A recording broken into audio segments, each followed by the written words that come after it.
it's time for us to turn our attention back to rugby. Derek McNamara is back with us. Derek, good morning. How are you? Good morning, Jer. How are you? Another Welsh deadline day.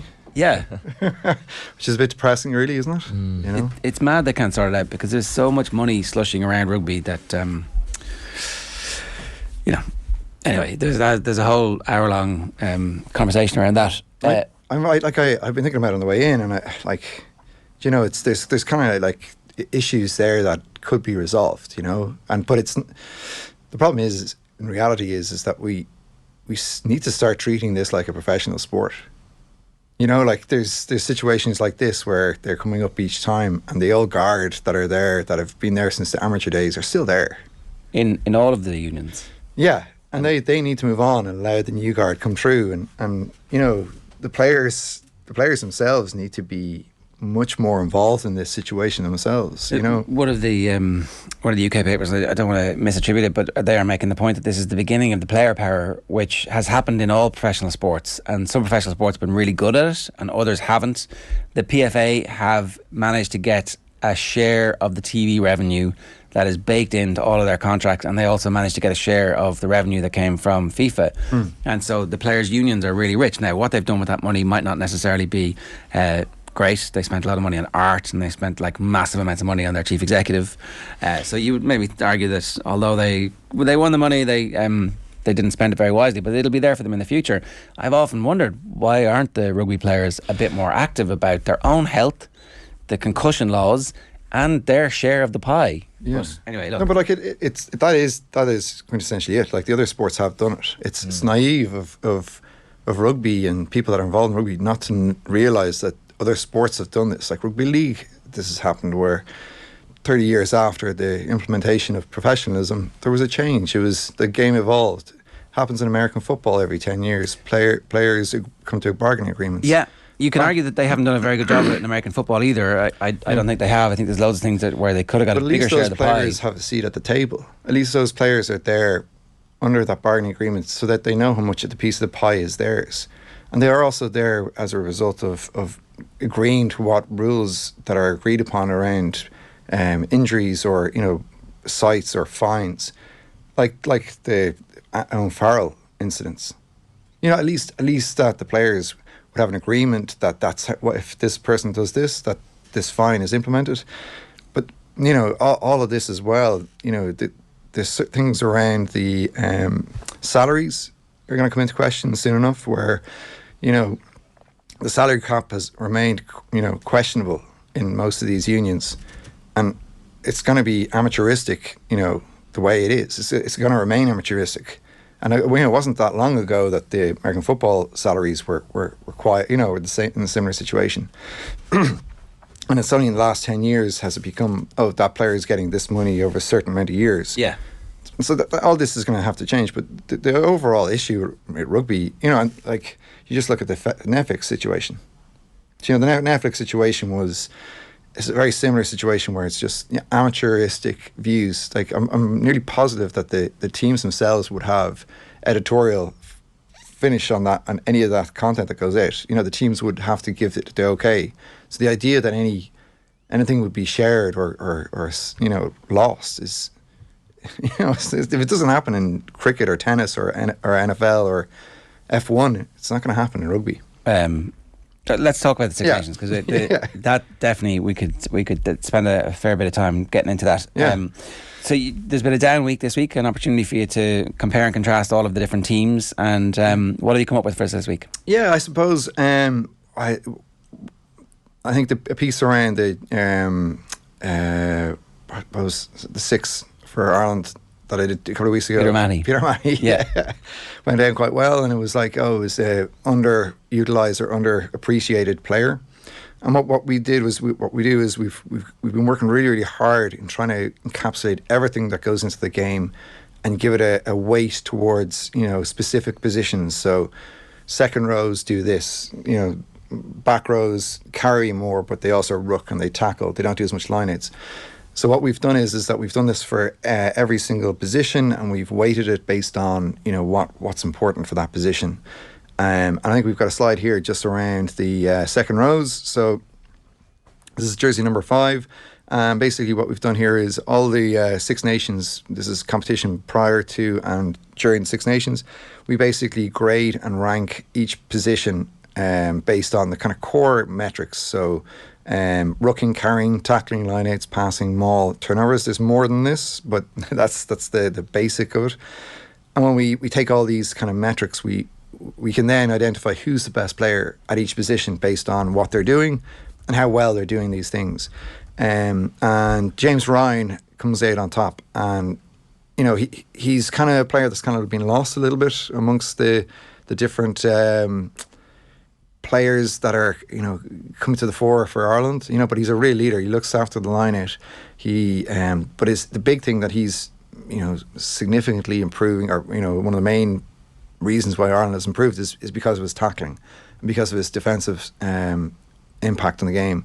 And this is just a slide that we've kind of come up with. So it's tackle grade we should maybe go back to the first one there, just to show him versus other people. So in the first one, it's you've got him at number 1, Chesham is number 2, Gilchrist of Scotland is 3, Rutz of Italy is 4, Paul Willems of France is 5. And the difference is so again, I don't know what these grades mean fully, but James Ryan's 76.9, Chesham's 73.3, and Willems is 70.1. So these grades, is that out of 100? It's out of 100. So in each skill set, you start off with the opportunity of getting 100. The closer you are to being at the top of each skill set, the closer you are to 100. So the fact that James Ryan needs to kind of work a little bit on his rucking, for instance, or his decision making at the rucking, if he's able to improve that, his overall grade will move up closer to that 100. But the fact that he's number 1 at tackling and at line out means there's a significant difference between him and the guys that are behind him. And so that 76 is a blended score of all the other constituent parts that make that up, and that breaks down, cascades down. And we do this for every position. So for the likes of centre, we would look more at carrying and tackling, while here we'd be looking at mauling and lineouts. Obviously we wouldn't want to do that for a centre or a full back, but we were able to do this in all these different ways. But if we go on to the next slide, then we can kind of just go into what the tackling grade comes from. So basically when we look at the tackle grade, we look at tackle and grade, we look at the production, so how much of the tackling he's been involved in. Okay, so this is he's graded number 1 in tackles, right? And your tackle grade has tackle production, contact point, gain line success, distance, frequency, and assist, and then you grade each of those, and then they come together to give you your tackle grade. Yeah, so like for instance, the tackle point would be we have the game line, and basically the player who makes first contact behind the game line the most, and we average out those scores. That person then is the number 1, and James is ranked number 6. Game line success would be the ability of the opposition player to get back to the game line, or the defensive player to stop that player. He's ranked number 8. And then distance is the actual distance from contact to where the tackle ends, and James is 10th he's right in the middle of the pack. But then as frequency, we say how many tackles were on the pitch while James was on the pitch, how many of them was he involved with, and then we give a ratio and then that way we can say what his ratio is like to all other players at the same position. That ratio is interesting because it means that if it signifies your importance to the rest of the team as well, that you're part of that effort, and you can actually be very important in that effort, or because the team can not have many tackles because you could be dominating the game. You can make 3 or 4 and look like you're amazing, but otherwise if a team is making loads of tackles and you're also at least at your average, then I can see how that score begins to make sense. Yeah, no, and it's something that we do for tackle, for breakdowns, for passing, for kicking. We want to identify who are the players that are mostly impacting in the game. Same with mauls as well. Maul is a big one where you don't have, you only have 1 or 2 players. Josh van der Fleer does it for Ireland, where he takes the ball off the line of jumper, and he's the guy that basically everything runs around in the maul. But it's just that we want to try and represent the impact that each player is having on the game. And it's not just about tackling, it's not just about carrying, it's not just about line out, it's everything pulled together. And in behind those skill sets and behind those numbers, we then have another 20 different things that we're taking into consideration. Is it maybe even more impressive, Ryan's stats, given that France have been one of the the opposing teams. Like, I don't know if they're weighted for opposition as such, but the fact that he's played France already make those stats even more impressive. Yeah, we do weight it towards for at a team perspective, but when we do it for an individual, we do slightly put it in for your opposition, but not as much as we would for the team perspective. But it's like the individual players can only do what they're supposed to do once they're out on the pitch. If that makes sense. James Ryan's pretty good. Yeah, it turns out he's pretty amazing. Well, you got Peter O'Mahony a central contract based on the last conversation. So yeah, I know. I'm waiting. Ryan's buzzing here. Waiting for that 10% now. Actually, but I think we'll be waiting. But no, like it's just, I suppose the point of what we're trying to say here is, and like fans and consumers and people that are interested in this stuff, they can actually log into our website and actually interact with this data to a certain extent. Every rugby agent in the world is suddenly like, oh, okay. I've actually had a few of them contact me in the last week or two. They're like, hey, what about this? Yeah. There you go. Yeah, so it's all moving forward anyway, going in the right direction. So are there lessons to be learned apart from the fact that, like, obviously you're explaining the constituent parts that make James Ryan the outstanding number 5 jersey, you were saying? Yeah. Over the course, is there anything else, like, so the bit where it's beneficial is like if you improve your rucking, is he like, well, actually part of my role is not to be that person, or is it just, here, these are the little work-ons? Well, so like with rucking is like, again, we look at rucking frequency, we look at ruck arrival time, we look at ruck accuracy, we look at ruck. Okay, so there's constituent parts which maybe he could improve. Yeah, and that's yeah. the benefit of this from their perspective. Exactly, and that's what that's our bread and butter is helping players to identify specific areas that they can work on, because as a player, this is non-bias information. We're not looking at any particular player or position and saying, oh, I think he should, I like that player. Something to do with that. It's more, okay, if you want to understand where you are based on the other players that are at your position and how you could slightly improve and make small incremental gains, then, get in touch.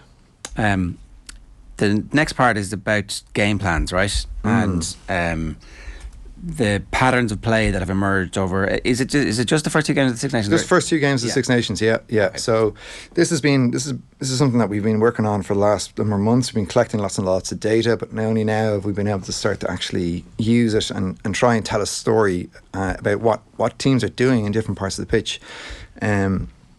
So what we do is we use the pitch position, we use the breakdowns, so where the breakdowns are happening.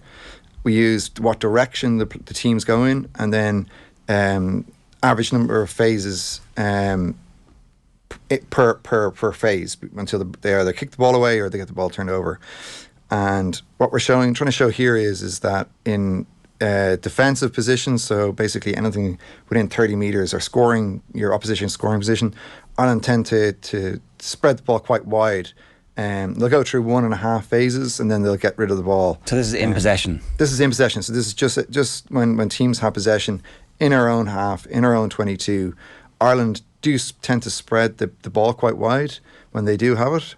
And then they'll try and find out, or maybe bring a defensive player kind of up out of the line to try and get more space in behind, and then they'll get rid of it.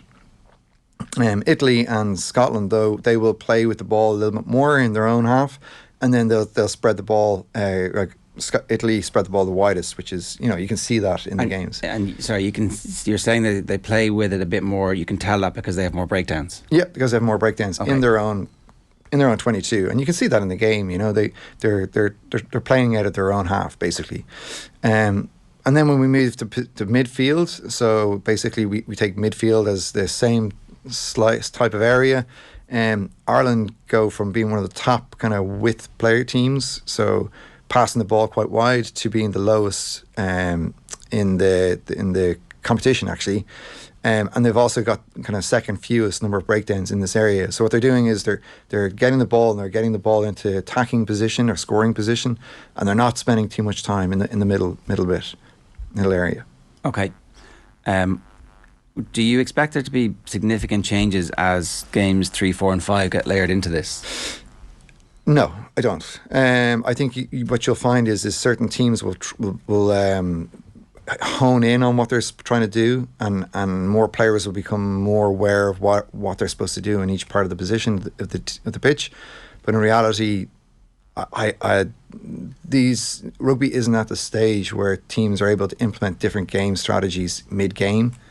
You know, it's not like the NFL. It's not like different sports. Is there an element of game flow though that you don't anticipate? Like if France had a load of pressure on Ireland in R22 and it was taking us ages to get out, if they were better at that, would that have shown up and we would have ended up having more breakdowns just by virtue of the fact that France were showing us a picture in defence that was like, I don't like that, I'm going to wait a while. I don't like that, I'm going to wait a while. I don't know. I'm not directly involved with any of the teams, so I don't actually know what they're trying to do. We can just basically measure what's going on in the game right now. So this is the evidence of the game plan so far. Yeah, exactly. And the teams don't tend to change their style or the way in which they play.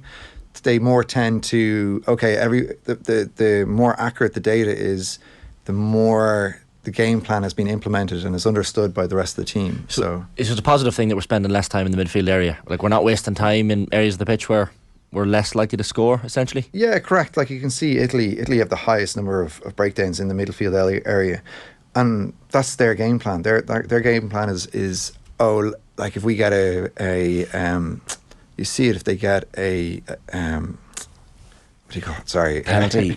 Advantage. Okay. They'll continue playing on, and they won't just take the penalty. A lot of teams will stop and slow down and take the kick. But with Italy, they'll continue on, so they'll build pressure. They're trying to build pressure. They're trying to wear you down. Exactly. It's a lot of work for a little reward, though. I was going to say, it feels a little bit like they're stuck in midfield. And exactly, and their biggest issue is that they're 2 or 3 players short of having a really good team. And then once that ball gets to those players, unfortunately things break down. Players make a small mistake, and that small mistake means then that everything else falls apart. You know, until they get Garbisi back this weekend and stuff Ireland. Yeah. Hey, well, they were pretty good at midfield this week, and all of a sudden, yeah. So then I suppose what we're trying to show here is you know, the average number of phases starts to tick up as we go into midfield. So, you know, we're in the one to you know, late ones number of phases teams will go through, and then, you know, in midfield teams are going through around 2 phases to Italy that go through around 3.7 phases in this area. So we can see teams starting to try and implement their game plan in these areas. But then when we get into kind of scoring attack and in your opposition's kind of just outside your 22, this is where Ireland, you know, really start to come good. We can see that they have the most amount of breakdowns in this area. So basically, we're talking about we split the attack into kind of 2 areas. We've got our goal line attack, which is anywhere within around 12 to 15 metres of the goal line. Red zone. Yeah, well, I don't know. I like calling it green zone myself. Whatever, because it's like, you know, it's where we need to be tuned in. That's what people will understand it. Yeah. But then anything kind of behind that, kind of just before the 22 and, you know, in between kicking zone, this is where Ireland like to spend, you know, a lot of their time. What they do is they try to build pressure. They've got quite a narrow attack, so, you know, the second lowest attack location, but they have the most amount of phases of all. So they go through 7.7 phases. And what that do is that's building pressure. That's trying to cause mistakes by the defence, get them the advantage, so that then they can try and implement their play. Or it's getting over the try line 4 times and being held up. Yes. Well, so there's swings and roundabouts for this too, though, right? Yeah. Like if we thought that Italy were getting choked up in midfield, we're getting a bit choked up here.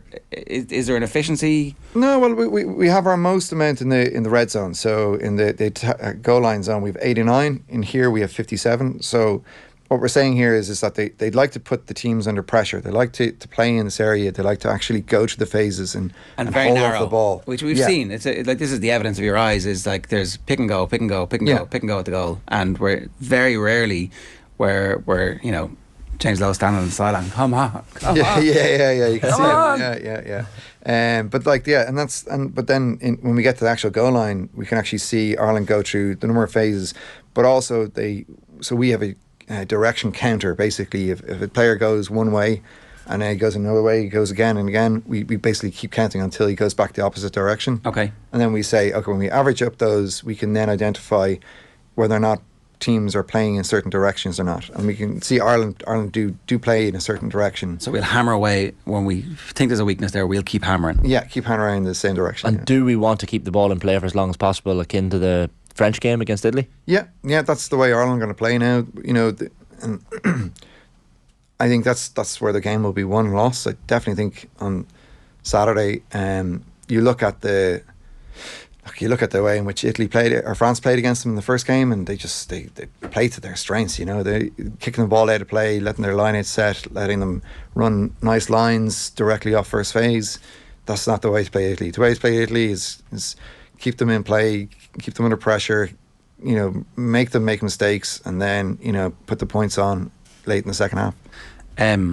We didn't ask you to do any work on the France-Scotland game, but instinctively, do you think Scotland have any chance of turning France over? Give us 2 seconds. I can tell you now. I do, but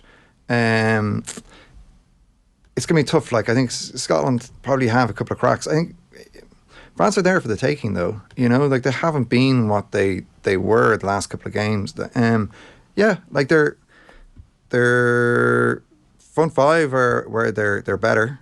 Definitely they're Scotland are much better than them in their front five. Their halfbacks are not as good, even though Finn Russell does grade quite well, and he had a very good game the last game. He's very hit and miss, and it's hard to tell whether or not he's strength or weakness of Scotland in a lot of the games he plays in, because if he's put under pressure, he always makes that skip pass. He can be taken advantage of. For players like that, this level of analysis and data would be really, really useful. On the football pod this week, they were talking about the use of the word mercurial and how it's never really a good thing, ultimately. Don't know what that means, Jerry. If you're the player who's being described as mercurial, there's an inbuilt understanding that flakiness will result from pressure. Yeah. But that you're capable of doing stuff that nobody else can do. If like as a 17, 18, 19 and 20 year olds, there was every time you do this, it results in this. Yeah. And somebody sat down and said, this is just, it's evidence based. It might knock a few of the rough edges off some of those mercurial players. Yeah. Well, that's exactly why I'm doing this. It's why we're doing this, is to identify those players that work well under pressure. The last slide that we showed around the game plan, that's only the kind of start of what we're doing. We also understand how pressure affects teams and individuals and passing. We identify every pass, we identify the pressure of that player under that situation. So understanding players that do that on under 20s and schools, we'll find those players that are going like this, rather than the players that get to 20 and they don't want to play rugby anymore because they're burnt out. So, last question. Ireland are going to beat Italy? Yeah, I think they're going to beat them reasonably well. I'd say you'll see a similar situation where we go through the first 20 minutes figuring it out. But even with Ross Byrne in for Sexton, the drop-off is no longer as significant or as pronounced as it used to be? I just think we have too many good players. Is it Dan Sheehan come back as well? Well, he might be on the bench. Yeah, but he's a phenomenal ball carrier. He takes that step every time he gets that ball. Yeah. Gets over the game line. It's funny. It's one of those things in world sport that is coming but can't stop. The Dan Sheehan step. Because he steps and you're like, oh, I'm going to attack him, and then smashes you. It's like, and also he's faster than nearly everybody else, which is you don't see that. But I think you'll see. I hope the Wales game goes ahead. I really do. But whether it does or not is another question. Derek, good stuff. Thanks very much. Cheers, For more, check out reactrugby.com.